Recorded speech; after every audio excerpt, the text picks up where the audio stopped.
मुंबईतल्या भायखळा उड्डाणपूल ऑक्टोबरमध्ये खुला होण्याची शक्यता आहे आणि या पुलाचं काम 60% पूर्ण झालंय।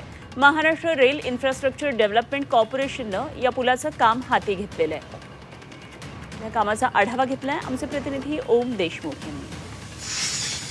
सध्या भायखळ्याच्या फ्लायओव्हरवरती आहोत। हा फ्लायओव्हर येत्या 6 ते 8 महिन्यांमध्ये वाहतुकीसाठी पूर्ण केला जाईल, खुला केला जाईल आणि त्या फ्लायओव्हरचं काम जवळपास 60% पूर्ण झालंय अशी माहिती प्रशासनाकडून देण्यात आली आहे। धोकादायक बनत चाललेल्या उड्डाणपुलांच्या पुनर्बांधणीचं काम पालिकेकडून केलं जात आहे आणि त्याचाच एक भाग म्हणून भायखळा पूर्व आणि पश्चिमेला जोडणाऱ्या उड्डाणपुलाची पुनर्बांधणी आता केली जाते।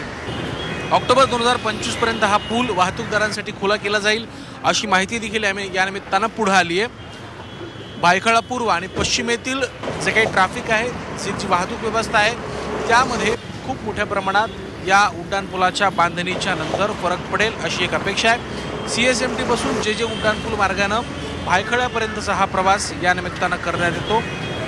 खरं तर या पुलाचं वैशिष्ट्य सांगायचं तर केबल ब्रिज म्हणून हा देखील एक पूल आता येत्या काही दिवसांमध्ये मुंबईकरांच्या सेवेत दाखल होणार आहे। त्यामुळे मुंबईतील कनेक्टिव्हिटीचं जाळं, ज्या पायाभूत सुविधा आणि पायाभूत प्रकल्प आहेत त्यांचं जाळं पुन्हा एकदा या निमित्तानं महाराष्ट्रात आणि मुंबईमध्ये उभारलं जातंय हे या निमित्तानं स्पष्ट होतंय। त्यामुळे या पुलाच्या माध्यमातून मुंबईकरांच्या वाहतुकीच्या वेळेमध्ये आणि एकंदर सुविधेमध्ये काय बदल होतो आणि हा उड्डाणपूल मुंबईकरांसाठी किती फायदेशीर ठरतो हे देखील पाहणं तितकंच महत्त्वाचं आहे। व्हिडिओ जर्नलिस्ट नितेश सुर्वेसह मी ओम देशमुख, झी मीडिया,